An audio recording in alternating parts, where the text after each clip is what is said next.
প্রভুকে ধন্যবাদ, যিশুকে ধন্যবাদ, যিশু গুরুকে ধন্যবাদ।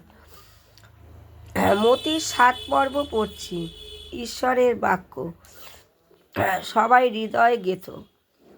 তোমরা পরের বিচার করিবার কথা, তোমরা বিচার করিও না, যেন বিচারিত হও।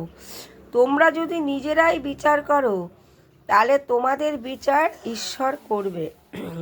কোনোদিন পরের বিচার করো না, ঈশ্বরের উপর ছেড়ে দাও।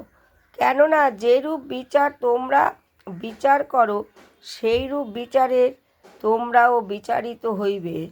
যেরূপ তোমরা এখানে মানুষের বিচার করো, সেইরূপ স্বর্গে গিয়েও তোমাদের বিচার হবে। এর যে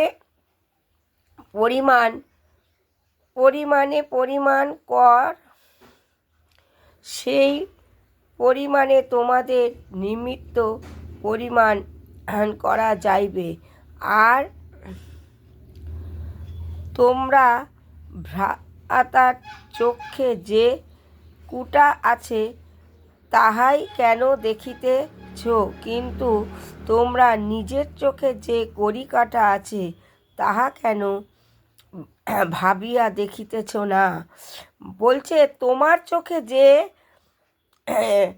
লোকের দোষ দেখতে পাও, সেটা তুমি দেখো, আর তোমার নিজের দোষটাও তুমি দেখো। কেন তুমি নিজের দোষ দেখতে পাচ্ছ না? প্রভুর বলার উদ্দেশ্য এটাই। তা আজকে এতটাই। ঈশ্বরকে ধন্যবাদ দিই। আমেন।